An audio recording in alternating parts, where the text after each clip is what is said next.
बात करते हैं अब सरस्वती पत्रिका और खड़ी बोली आंदोलन की। जो सरस्वती पत्रिका है जिसका कि संपादन महावीर प्रसाद द्विवेदी जी के द्वारा कई वर्षों तक चला है, उस सरस्वती पत्रिका के माध्यम से हिंदी साहित्य जगत में जो हिंदी भाषा है उसको एक अपूर्व समृद्धि प्राप्त। डॉक्टर रामरतन भटनागर के अनुसार भारतेंदु जी ने खड़ी बोली भाषा में सबसे पहली कविता रची और खड़ी बोली हिंदी का पहला साहित्यिक काव्य भारतेंदु ने 1881 ईस्वी में भारत मित्र में प्रकाशित कुछ पंक्तियों में किया। साथ के पत्र में उन्होंने लिखा कि प्रचलित साधु भाषा में कुछ कविता भेजी है, देखिए कि इसमें क्या असर है और किस उपाय को आलंबन करने से इस भाषा में काव्य सुंदर बन सकता है। 3 मिंत्र छंदों में यह अनुभव करने के लिए कि किस छंद में इस भाषा का काव्य अच्छा होगा, कविता लिखी। मेरा चित्त इसमें संतुष्ट ना हुआ और न जाने क्यों ब्रज भाषा से मुझे इसके लिखने में दूना परिश्रम।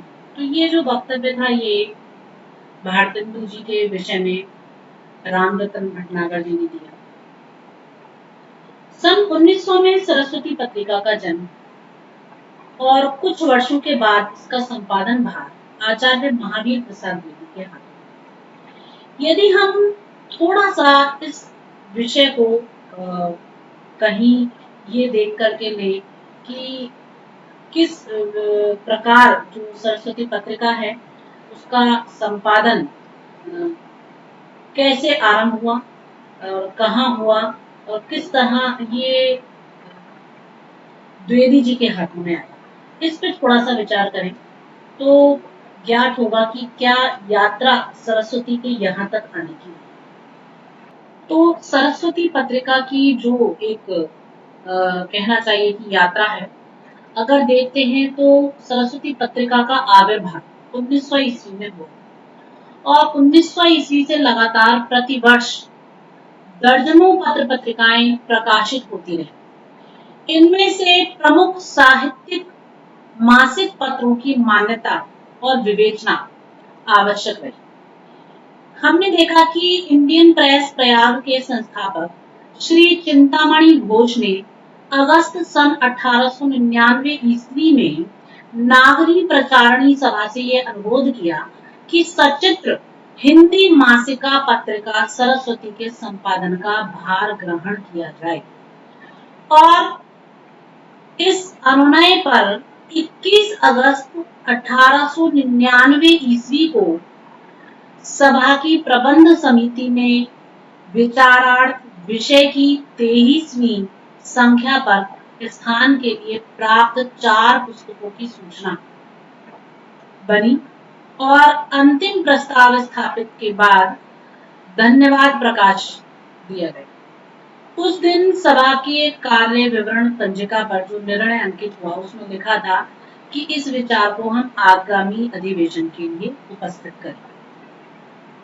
आगामी जो सभा थी वो 11 सितंबर 1899 ईस्वी की समिति श्री गोविंद दास जी के अध्यक्षता में संपन्न हुई और तब ये निर्णय लिया गया कि जो इंडियन प्रेस है वह सचित्र मासिक पत्र संबंधी संपादन का या किसी कार्य का भार नहीं ले सकती, परंतु इंडियन प्रेस को सभा राय देती है कि भाषा के उपकार के लिए वह ये कार्य करे और यदि इंडियन प्रेस के स्वामी चाहें तो सभा उन्हें योग्य संपादक का नाम बता सकती है जो संपादन का कार्य करने में उपयुक्त है। तो ये सारी बातें हुई और इन सब को विचार के लिए छोड़ दिया गया। अपने विशिष्ट कार्य करने की प्रणाली के कारण सभा जो है विश्व विख्यात हो चुकी थी और 1893 ईस्वी से लेकर 1999 ईस्वी तक सभा ने अनेक प्रयत्नों से और अदालतों में हिंदी और नागरी के व्यवहार की सरकारी आज्ञा प्राप्त करी और आज की सभा अत्यंत दृढ़ता से हिंदी का प्रचार प्रसार करने में अग्रणी है।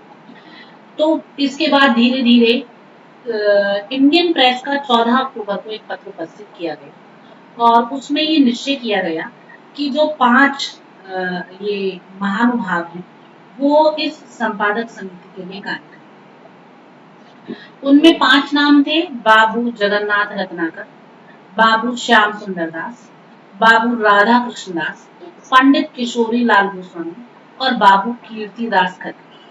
तो इस प्रकार से ये 5 नामों के द्वारा जो इसका संपादन कार्य था, उसका भार सौंपने की बात की। तो ये 5 जो संपादक हैं, वो सरस्वती के जो संपादन सूची थी, उसमें इनका नाम अंकित रहा। और फिर इसका आवरण पृष्ठ तैयार हुआ। आवरण पृष्ठ पर साहब-जादे आकर्षण के अतिरिक्त हिंदी के 4 जो स्तंभ थे, वो चारों कोनों में वृत्ताकार चित्र उनका छपा। ऊपर की ओर जो है वो उसमें सूरदास जी, तुलसीदास जी के नाम अंकित थे और नीचे की तरफ शिव प्रसाद सितारे हिंद और भारतेंदु हरिश्चंद्र जी, इनके सचित्र वर्णन थे। बीच में साक्षात सरस्वती जी का मोहक चित्र था और उसी के नीचे देवनागरी लिपि में साक्षात सरस्वती ये लिखा था। काशी नागरी प्रचारणी सभा के द्वारा ये अनुमोदन जो है प्रतिष्ठा को प्राप्त हुआ और ये जो इसका पूरा आवरण पृष्ठ तैयार हुआ, इसको मान्यता प्राप्त हुई। इसके बाद सरस्वती का जनवरी 1900 ईस्वी में प्रथम अंक निकला और ये जो प्रथम अंक प्रकाशित हुआ, ये प्रथम अंक हिंदी की बहुत सारी विशेषताओं को लेकर के, जो मौलिक विशेषताएं थी, उनको लेकर के अवतीर्ण हुआ। सरस्वती को संपादन कला में नागरी प्रचारणी सभा के संचालकों का विशिष्ट योगदान प्राप्त था। विषय चयन करना है, सामग्री उसमें क्या डालनी है, संपादन की क्या उसमें व्यवस्था है, तो ये सारी चीजें जो है वो उसमें बड़े ही चाव से की गई और संपादन में सभा की कलम का उपयोग सरस्वती के लिए किया गया। प्रथम अंक में सरस्वती के अचल और दिगंत व्यापनी स्थायित्व की घोषणा की गई। 1 साल तक सरस्वती इसी संपादन समिति के निर्देश पर निकलती। सरस्वती के दिसंबर सन 1900 ईस्वी के अंक में श्री चिंतामणि घोष जी ने प्रकाशक का निवेदन इस शीर्षक में अपूर्व और मार्मिक विचार व्यक्त किए। उन्होंने अनेक प्रकार के जो टीकाकार थे और अनेक प्रकार के जो विचारक हैं उनको इसमें लिया। इसी के साथ साथ अनेक प्रकार के कटाक्षों के प्रहार से जो लोग सरस्वती को नष्ट करने के लिए उतारू थे, उनकी भी चर्चा की और सरस्वती को आधुनिक हिंदी साहित्य के निर्माण के लिए सभा से अनुमोदन और प्रतिष्ठा जो प्राप्त हुई वो 1902 में प्राप्त हुई और इसके बाद केवल बाबू श्याम सुंदर दास ही इसके संपादक थे। तीसरे वर्ष में डॉक्टर श्याम सुंदर दास तथा सभा के अन्य जो सदस्य हैं वो अपने व्यस्ततम जीवन में हिंदी के अन्य निर्माणात्मक कार्य में लगे रहे, तो वो उसकी सेवा आगे ना कर सके। दिसंबर सन 1902 ईस्वी में सरस्वती अंक में विविध वार्ता के प्रसंग में जो है ये निवेदन किया गया कि दूसरे और तीसरे वर्ष में जो इसका संपादन का भार है वो पूरा मेरे ऊपर रहा, परंतु अब चौथे वर्ष में जो इसके संपादन का भार है वो प्रसिद्ध पंडित महावीर प्रसाद द्विवेदी जी के अधीन रहेगा। तो सरस्वती के इस परिवर्तन का जो कारण था वो सभा द्वारा संपादन के लिए समय का अभाव रहा और सभा और डॉक्टर श्याम सुंदर दास नाम के लिए सरस्वती का संपादन नहीं करना चाहते थे, इसलिए सरस्वती के प्रति जो उनकी सहानुभूतिमय दृष्टि थी वो सरस्वती की उन्नति के लिए हिंदी का मार्ग प्रशस्त कर रही थी। तो द्विवेदी जी झांसी में रहकर सरस्वती का संपादन करते थे और सन 1903 ईस्वी में सभा के द्वारा जो अनुमोदन किया गया उस प्रतिष्ठा का उपयोग सरस्वती में सदैव आवरण पृष्ठ पर किया गया और 1905 ईस्वी तक यह प्रतिष्ठा प्राप्त करने का सौभाग्य सरस्वती को मिला, परंतु कुछ सैद्धांतिक विवादों को लेकर सभा ने दुख के साथ सरस्वती के प्रकाशक के अपवादपूर्ण लेखकों को छापने से न रोक सकने के कारण अपना संबंध तोड़। इसके बाद हिंदी और भारतीय भाषाओं में प्रकाशित सरस्वती का अपना एक मौलिक ठोस और महत्वपूर्ण स्थान बना। सरस्वती के प्रथम अंक में संपादन समिति सदस्यों ने अपनी रचनाएं छपवाकर सरस्वती को एक हार्दिक प्रतिष्ठा प्रदान की थी। सरस्वती के द्वारा केवल आधुनिक हिंदी साहित्य का ही निर्माण नहीं हुआ, अपितु भाषा के इतिहास में उसका निश्चित और विशिष्ट स्थान बन गया। वर्तमान हिंदी साहित्य के प्रतिष्ठित लेखकों ने सरस्वती के माध्यम से हिंदी में लिखना आरंभ किया, और आज भी हिंदी के जो प्रतिष्ठित लेखक हैं वो अधिक ज्ञानार्जन सरस्वती की पुरानी जो कृतियां हैं उनसे करते हैं। सरस्वती साहित्य की चिर यशस्विनी एक कृति बन गई और उसकी सेवाएं स्वर्णाक्षरों में चिरस्मरणीय हो गई। खड़ी बोली में कविता लिखने की प्रेरणा जो प्राप्त होती है वो सरस्वती से प्राप्त होती है। सरस्वती ने ही उसे प्रौढ़ता प्रदान की, सरस्वती ने ही हिंदी को विकास प्रदान किया। देश की जनता के लिए एक साहित्यिक भाषा का जो विशाल मंच है वो सरस्वती ने स्थापित किया। एक प्रकार से हम ये कह सकते हैं कि साहित्यिक भाषा के विशाल जंगल को काट छाट कर जो एक उपजाऊ धरती बनाने का कार्य है वो सरस्वती के द्वारा किया गया। सरस्वती में प्रकाशित रचनाओं ने हिंदी साहित्य के आधुनिक काल पर इतिहास लिखने की समस्त सामग्रियां बिखरी हुई हैं, और साहित्य का अभ्युदय और निश्रेयस का के कारण उनके अर्थों में जो सरस्वती विद्यमान है, तो सरस्वती के द्वारा इन सबको जो उसमें आलोचक आदि हैं उन सब के माध्यम से आधुनिक युग और द्विवेदी युग की स्थापना का प्रमाण बनता है। और सरस्वती की तुलना में भारत की किसी भी भाषा की एक भी ऐसी पत्रिका नहीं जो कि टिक सकती। डॉक्टर श्री कृष्ण लाल की मान्यता है कि 20वीं शताब्दी के प्रथम 25 वर्षों में सरस्वती ही सबसे अच्छी पत्रिका थी जिसने हिंदी भाषा की अपूर्व और अनुपम सेवा दी। तो स्वर्गीय निराला जी ने भी सरस्वती के लिए आभार व्यक्त करते हुए कहा था कि जिसकी हिंदी के प्रकाश के परिचय के समक्ष में आंखें नहीं मिला सका और लजाकर हिंदी शिक्षा के संकल्प से कुछ दिनों बाद देश से विदेश पिता के पास चला गया था, और उस हिंदी हीन प्रांत में बिना शिक्षक के सरस्वती की प्रतियां लेकर पद साधना की और हिंदी सीखी। तो वो सरस्वती पत्रिका है कि विदेश जाकर भी सरस्वती का अध्ययन किया। तो सरस्वती पत्रिका को जन्म देने का जो श्रेय है वो इंडियन प्रेस के अलावा काशी नागरी प्रचारण सभा को था, और सभा के तत्वाधान में ही ये पहली पत्रिका निकलती थी। द्विवेदी जी स्वयं सभा के सदस्य रहे। किसी हद तक यह टक्कर सभा में सभा से नहीं बल्कि श्याम सुंदर दास जी से रही।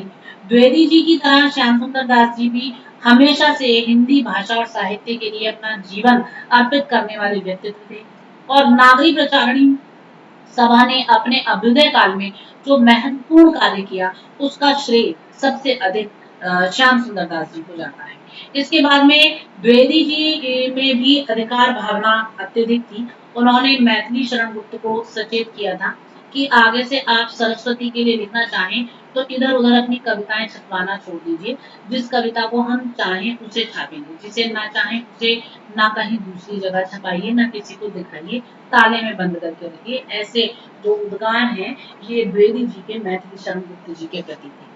और कामदा प्रसाद गुरु सरस्वती के प्रमुख लेखकों में से थे, और सरस्वती के जो द्विवेदी स्मृति अंक में कामदा प्रसाद गुरु ने अपने लेख में बताया कि नागरी प्रचारणी सभा में उन्हें हिंदी व्याकरण लिखने का काम जो है वो द्विवेदी जी ने दिया और उसकी सिफारिश उनके पास सौंपी। व्याकरण लिखते समय गुरु जी के सामने ये प्रश्न आया कि द्विवेदी जी कई सारे प्रयोग करते हैं, तो वो प्रयोग की आलोचना की जाए या ना की जाए, उनके व्याकरण का संशोधन किया जाए ना किया जाए। तो जो समिति बनाई गई उसके सभापति द्विवेदी जी ही थे। इस संबंध में गुरु जी ने लिखा कि इस समिति की बैठक काशी में हुई थी, जहां द्विवेदी जी ने मेरे विशेष आग्रह पर सहर्ष पधारने की कृपा की थी, और नियमों पर वाद विवाद होते समय मैंने द्विवेदी जी से उनके कुछ चिंतनीय प्रयोगों की चर्चा भी की, जैसे राजे, योद्धे, जुदा जुदा नियम, हजारा इत्यादि। तो इस पर उन्होंने मुझसे कहा कि आप मेरे जिन प्रयोगों को अशुद्ध समझते हैं उनकी स्वतंत्रता से समालोचना कर सकते हैं। ऐसे प्रयोगों का मैंने अपने व्याकरण में उचित खंडन मंडन कर दिया है, पर उनके विषय में उन्होंने कभी कुछ नहीं सुना। तो ये द्विवेदी जी के प्रति जो कामता प्रसाद गुरु का एक सम्मान था, आदर था, वो भी दिखाई देता है। और ये भी पता चलता है कि द्विवेदी जी कोमलता और कठोरता दोनों का एक स्रोत थे, और यह स्रोत था हिंदी भाषा और साहित्य के प्रति उनकी निष्ठा का। तो इसलिए उन्हें हिंदी के प्रति निष्ठा थी, तो उस निष्ठा का पालन करने के लिए वो जो सही समझते थे वो करते थे। उन्हें इसमें भी कोई दो राय नहीं थी कि कोई उनमें अगर कोई त्रुटि निकाल रहा है तो उस त्रुटि पर वो गौर करें। तो ये जो एक भाव था वो द्विवेदी जी के अंदर विद्यमान था। और जो पत्रिका सरस्वती पत्रिका रही, उसके माध्यम से उनका प्रयास यही रहा कि हिंदी जो भाषा है वो अपनी सर्वशक्ति के साथ प्रस्तुत हो। सरस्वती की लोकप्रियता का कारण भी यही था कि हिंदी नव जागरण की अपनी एक शक्ति थी, और ये जो शक्ति बिखरी हुई थी, द्विवेदी जी ने युगांतकारी भूमिका के माध्यम से इस बिखरी हुई शक्ति को एक पत्रिका के माध्यम से एकताबद्ध किया था, उसे सूत्रबद्ध किया था। तो हिंदी में हालांकि सरस्वती से पहले उसके साथ-साथ और उसके बाद बहुत सी पत्रिकाएं निकाली गई और निकलती रहीं, पर किसी भी पत्रिका में हिंदी लेखक अपनी रचनाएं छपवाने के लिए आतुर या उत्सुक नहीं दिखाई देते थे, जैसे कि उनका आतुर भाव एक सरस्वती के प्रति था। क्यों? क्योंकि सरस्वती में उनके लेखकों की उन लेखों की जो लेख उसमें छपते थे, तो जो भी भाषा में अशुद्धता होती थी उसका परिष्कार द्विवेदी जी के द्वारा किया जाता था। पर द्विवेदी जी के द्वारा संपादित सरस्वती के पुराने अंक यदि उठाकर देखे जाएँ और किसी भी नई पुरानी पत्रिका के अंकों से मिलाए जाएँ, तो ज्ञात होता है कि पुराने ही चुकने पर भी इन अंकों में सीखने समझने के लिए अन्य नवीन पत्रिकाओं की अपेक्षा कहीं अधिक सामग्री है। तो सरस्वती सबसे पहले ज्ञान की पत्रिका थी, वह हिंदी नव जागरण का मुख्य पत्र थी और मुख्य स्रोत थी, और हिंदी भाषी जनता की सर्वसामान्य और जातीय पत्रिका थी। तो ज्ञान की पत्रिका होने के अतिरिक्त ये कलात्मक साहित्यिक पत्रिका भी थी, और ऐसी साहित्य जो कि रीतिवादी रूढ़ियों का नाश करके नवीन सामाजिक सांस्कृतिक आवश्यकताओं के अनुरूप रची जा रही थी। इसलिए उसने हिंदी साहित्य में और उसके बाहर व्यापक स्तर पर भारतीय साहित्य में वह प्रतिष्ठा प्राप्त की जो 20वीं सदी में अन्य किसी भी पत्रिका को प्राप्त नहीं हुई। प्रेमचंद और कृष्ण बिहारी मिश्र द्वारा संपादित माधुरी और निराला द्वारा संपादित सुधा, पुनः प्रेमचंद द्वारा संपादित हंस और अपने अपने ढंग की विशिष्ट पत्रिकाएं थी, पर सरस्वती की तरह जो गौरव प्राप्त हुआ है सरस्वती को, वो किसी पत्रिका को प्राप्त नहीं था। क्यों? क्योंकि सरस्वती जो पत्रिका रही उसका मूल उद्देश्य था हिंदी के पाठकों का मनोरंजन करना और उसके साथ-साथ भाषा को सुव्यवस्थित करना। यही नहीं अपितु सरस्वती का उद्देश्य था कि उसमें हिंदी की वृद्धि तो हो ही, साथ ही जो यथार्थ है, वास्तविकता है, उसका भी चित्रण किया जाए। और इस समय के लेखकों की लेखनी को उत्साहित और उत्तेजित करने का कार्य जो किया गया वो सरस्वती पत्रिका के द्वारा ही किया गया। यह पत्रिका अपनी लोकप्रियता के कारण सभी लेखकों को कुछ लिखने के लिए उत्साहित करती रही, और लोकप्रियता के कारण सभी लेखक उत्तेजित रहे कि हम अपनी विशिष्ट आलेख जो है इस पत्रिका के माध्यम से छपवाएं। और प्रारंभ में तो सरस्वती पत्रिका सचित्र प्रकाशित होती थी, किंतु धीरे धीरे बाद में इसमें चित्रों का प्रकाशन समाप्त प्राय हो गया था, क्योंकि स्वरूप बदलता है, परिवर्तन होता है, और जो एक नवीनता है वो निरंतर आती ही रहती है। तो ये हमें सरस्वती पत्रिका में भी देखने के लिए मिली है। तो इस प्रकार जो सरस्वती का संपादन रहा है और जो उसमें हिंदी भाषा के लिए कार्य किया गया है द्विवेदी जी के द्वारा, वो अविस्मरणीय है। द्विवेदी जी ने स्वयं साहित्य सृजन का नियंत्रण किया, और महादेवी वर्मा के शब्दों में आचार्य द्विवेदी की तुलना राष्ट्रीयता और गांधी जी से की जा सकती है, क्योंकि जैसा कार्य राष्ट्र के लिए गांधी जी ने किया वैसा ही राष्ट्रभाषा के लिए द्विवेदी जी ने किया। किंतु गांधी जी के नेतृत्व में राष्ट्र अखंडित हुआ तथा द्विवेदी जी के नेतृत्व में राष्ट्रभाषा अखंडित हुई। तो द्विवेदी जी ने सरस्वती द्वारा हिंदी साहित्य में व्याकरण सम्मत भाषा का प्रचार किया। डॉक्टर आशा गुप्ता के शब्दों में नवंबर 1905 ईस्वी की सरस्वती में द्विवेदी जी ने भाषा और व्याकरण नामक लेख लिखा, जिसके बाद भाषा की शुद्धि और लेखकों का ध्यान गया, और इस चर्चा ने उग्र रूप धारण कर लिया। और इसके अतिरिक्त द्विवेदी जी ने लेखकों के पत्र व्यवहार, प्रूफ संशोधन और सम्यक पर्यवेक्षण के द्वारा रचनाओं को काट छाट कर सुधारने का भी भागीरथ प्रयत्न किया। तो डॉक्टर जयकिशन प्रसाद खंडेलवाल इस इस पर अपना विचार प्रस्तुत करते हुए कहते हैं कि द्विवेदी जी ने केवल सरस्वती में छपने के लिए आने वाली रचनाओं में ही संशोधन नहीं किए, वरन अन्यत्र किसी भी रूप में प्रकाशित होने वाली जो रचनाएं थी उनमें भी त्रुटि देकर वे चुप नहीं रह सकते थे। सरस्वती पत्रिका ने भाषा के परिष्कार के साथ साथ राष्ट्रीय आंदोलन में महत्वपूर्ण भूमिका निभाई है।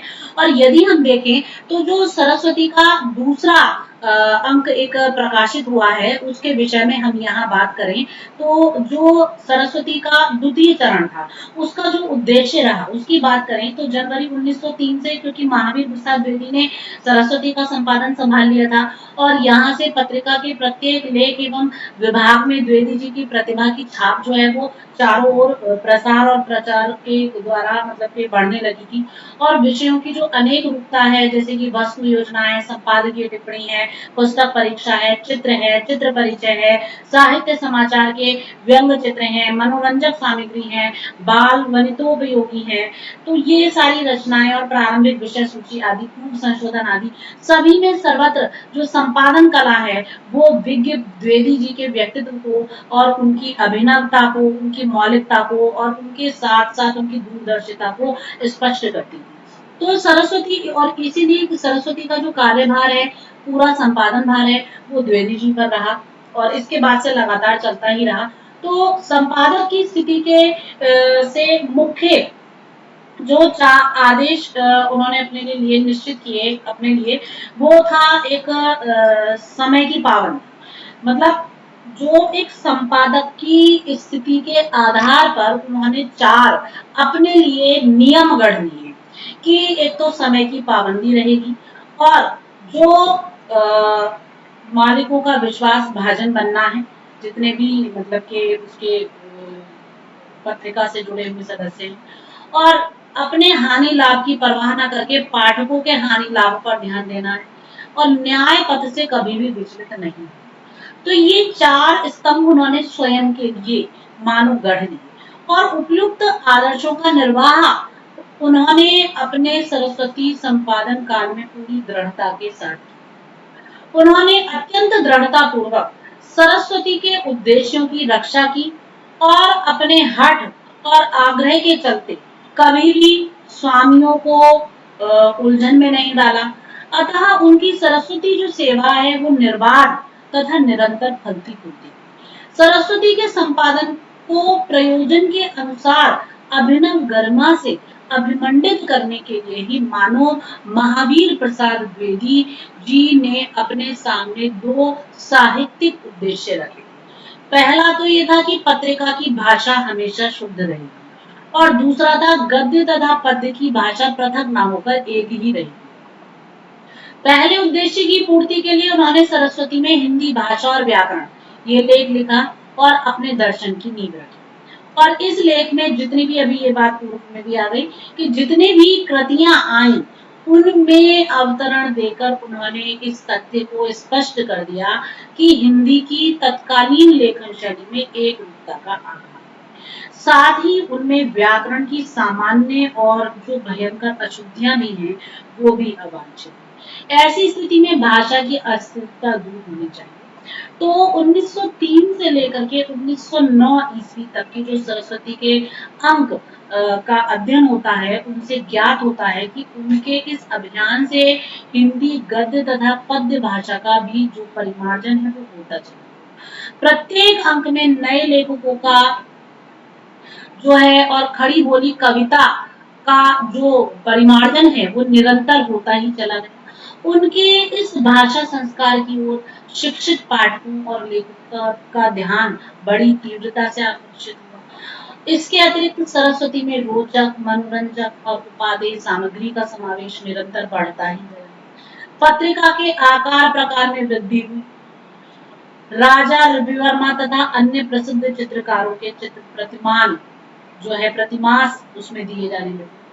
प्रसिद्ध विद्वानों, वैज्ञानिकों, देशभक्तों के जीवन चरित्र, प्रसिद्ध नगरों, देशांतरों के महत्व स्थानों की यात्रा से हास्य व्यंग्य साहित्य तथा शिक्षा संबंधी लेख, खड़ी बोली की कविता से अलंकृत होकर प्रतिमास ये जो पत्रिका है वो निकलती है।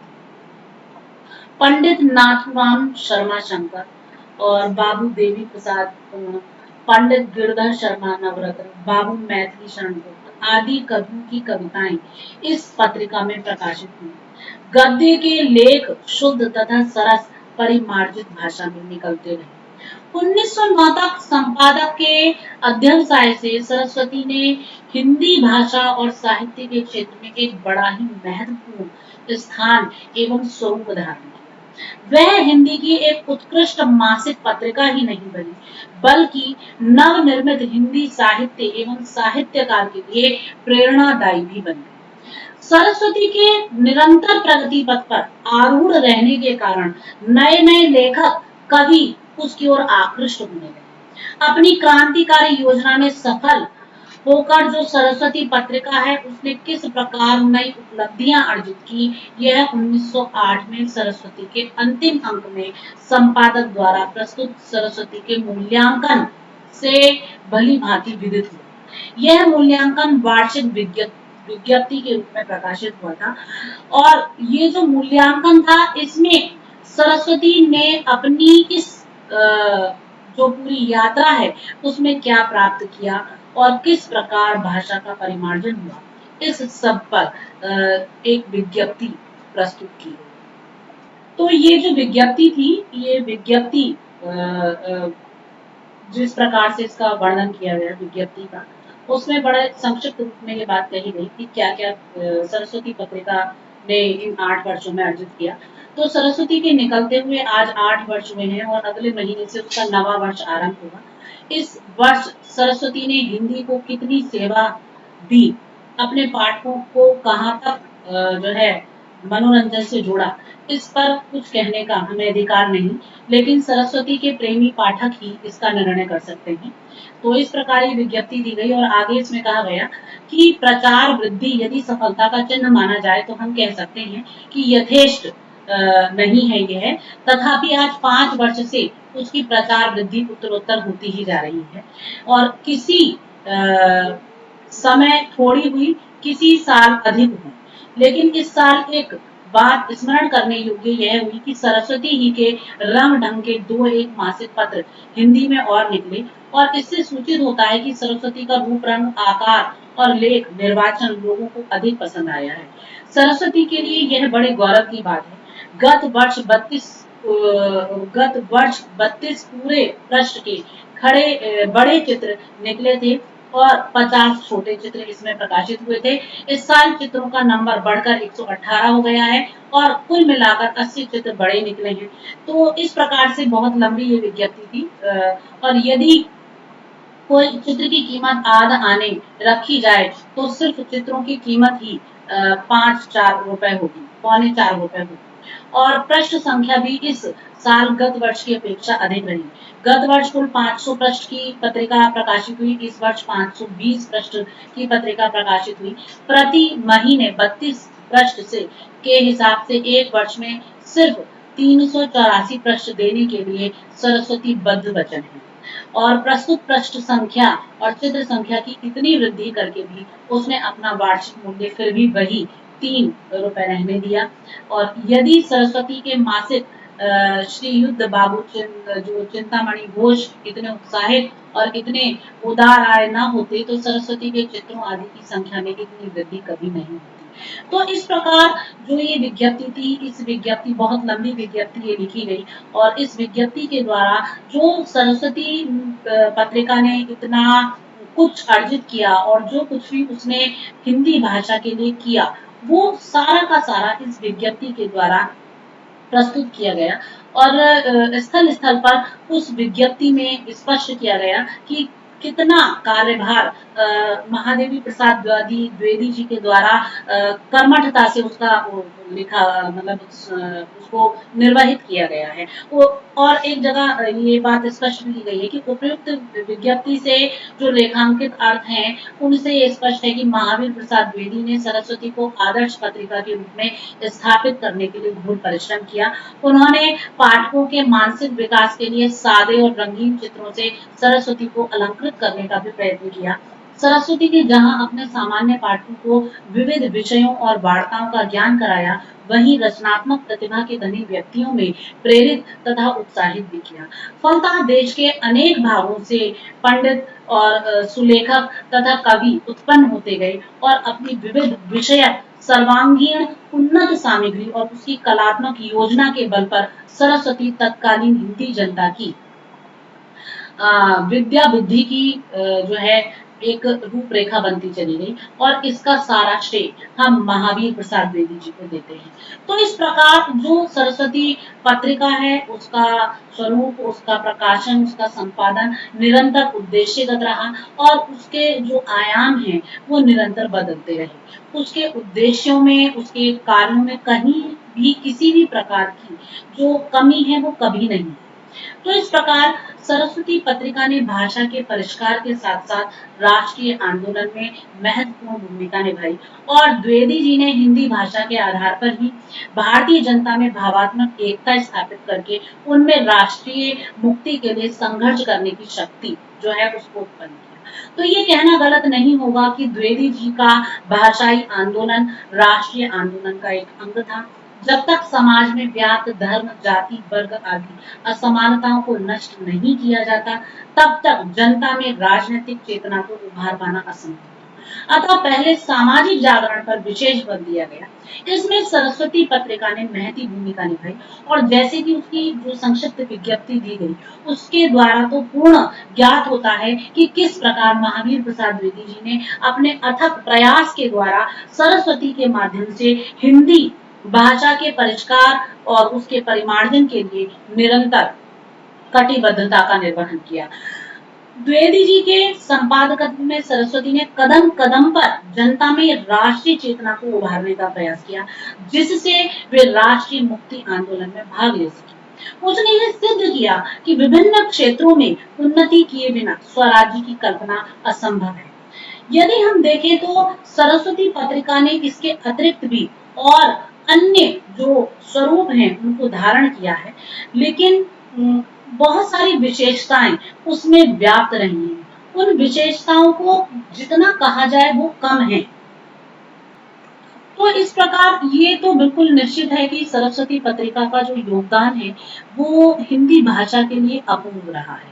इसके अतिरिक्त भी हम देखें तो जो सरस्वती पत्रिका है वो समय समय पर प्रकाशित उसमें जो लेख थे, संपादकीय लेख थे, विज्ञप्तियां थी और प्रकाशकीय वक्तव्य थे, उन सबके उपयुक्त जो विवरण है उन सबसे स्पष्ट होता है, जो समय समय पर निकले हैं, कि सरस्वती संपादक आचार्य महावीर प्रसाद द्विवेदी के जो उपयोगी सुझाव रहे और साहित्यिक निर्णय रहे तथा जो उनके निरीक्षण रहे, अध्यवसाय प्रयत्न रहे, उनकी सूझबूझ रही, उन सब ने किस प्रकार सरस्वती को एक लोकप्रिय, सुरुचिपूर्ण और उपयोगी मासिक पत्रिका के रूप में प्रस्तुत किया। और यह पत्रिका विकसित होकर 20वीं शताब्दी के आरंभिक चरण में हिंदी पाठकों के साथ साहित्यिक चहल पहल के निर्माण में कृतकार्य होती है।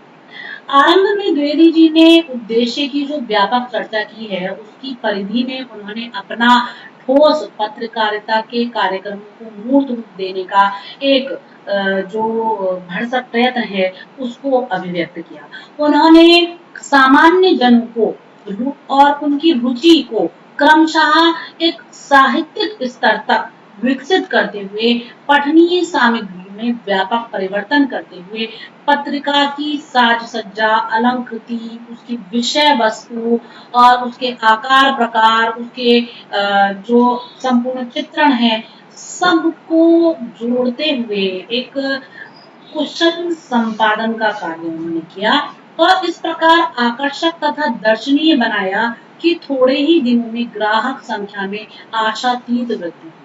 इसमें पत्रिका का आर्थिक आधार मजबूत हुआ।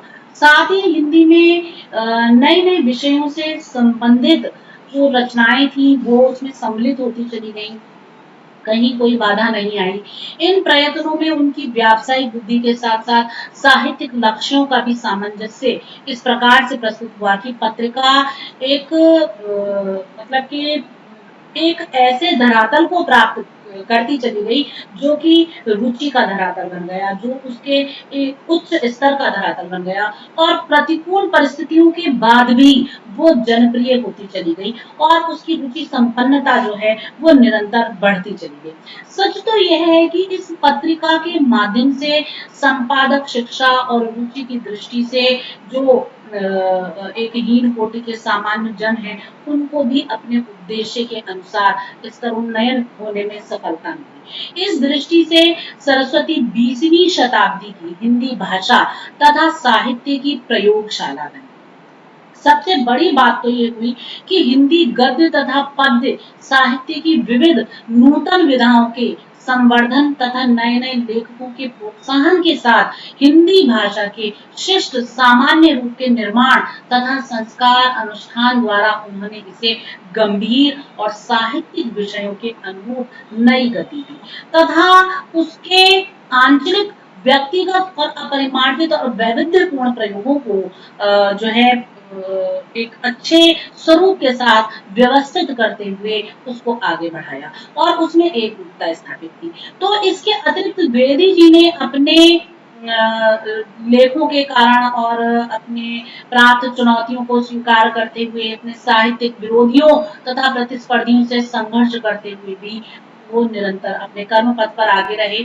उन्होंने अपनी आलोचनाओं तथा जो समीक्षाएं थी, पुरातन समीक्षा, उनके द्वारा मूल्य तथा आदर्श स्थापित किए। संघर्षपूर्ण वैचारिक तथा साहित्यिक दशाओं के बावजूद भी उन्होंने इस पत्रिका के माध्यम से एक हिंदी भाषा को एक नई गति, नया स्वरूप, नया आकार प्रकार दिया और द्विवेदी जी ने सरस्वती की 20वीं शताब्दी के हिंदी भाषा तथा साहित्य को एक अभिनव दिशा निर्देश जो है वो प्रदान किया और वो उसका माध्यम बना जो हिंदी को उनके महान तथा ऐतिहासिक योगदान का जो है सूत्रधार बनाता है।